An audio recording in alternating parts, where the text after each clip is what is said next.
26 जनवरी को मनाए जाने वाले गणतंत्र दिवस समारोह से पहले राजधानी दिल्ली में सुरक्षा व्यवस्था को अभूतपूर्व स्तर तक सख्त कर दिया गया है। इस बार सुरक्षा इंतजामों में कई नए और महत्वपूर्ण बदलाव किए गए हैं, जिनका उद्देश्य किसी भी संभावित आतंकी खतरे को पहले ही निष्क्रिय करना है और समारोह को पूरी तरह सुरक्षित बनाना है।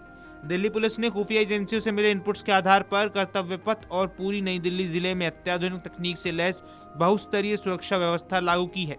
इस वर्ष सुरक्षा अलर्ट पोस्टरों में पहली बार दिल्ली के एक वांछित आतंकी की तस्वीर शामिल की गई है।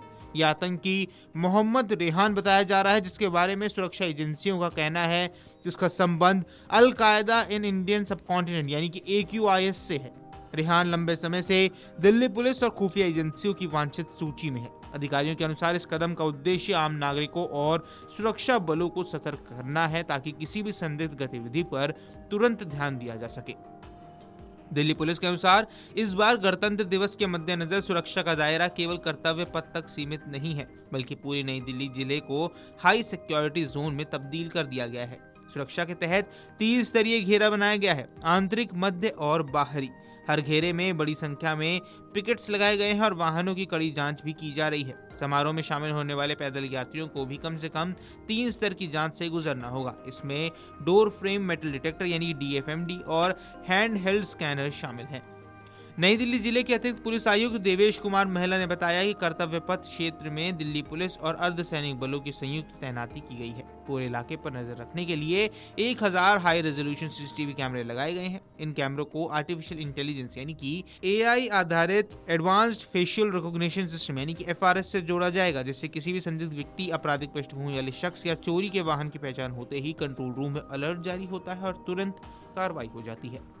महिला ने यह भी बताया है कि गणतंत्र दिवस के दिन करीब 10,000 पुलिसकर्मी मैदान में तैनात रहेंगे। अब तक जमीन पर 9 बार ब्रीफिंग और फुल ड्रेस रिहर्सल भी हो चुकी है, ताकि किसी भी तरह की चूक की गुंजाइश ना रहे।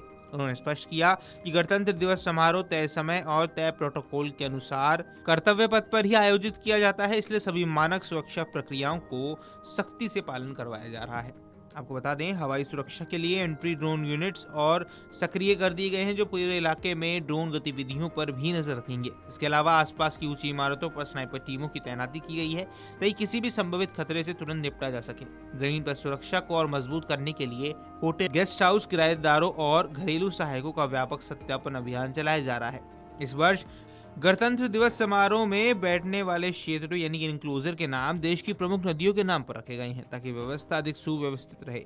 मेहमानों की सुरक्षा को ध्यान में रखते हुए सुरक्षा तैनाती के पैटर्न में भी बदलाव किया गया है। वहीं दिल्ली मेट्रो रेल कॉर्पोरेशन यानी DMRC के सहयोग से सभी मेट्रो स्टेशनों पर लगातार घोषणाएं की जा रही हैं, ताकि आम लोगों को सही जानकारी मिल सके। बीज, ब्रह्मपुत्र, चंबल, चिनाब, गंडक, गंगा, घाघरा, गोदावरी, सिंधु और झेलम इंक्लोजर में बैठने वाले मेहमानों को उद्योग भवन मेट्रो स्टेशन पर उतरने की सलाह दी गई है।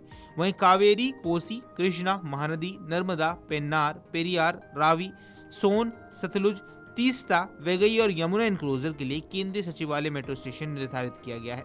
सुरक्षा कारणों से समारोह स्थल के भीतर कई वस्तुओं को ले जाने पर पूरी तरह से अब प्रतिबंध लगा दिया गया है।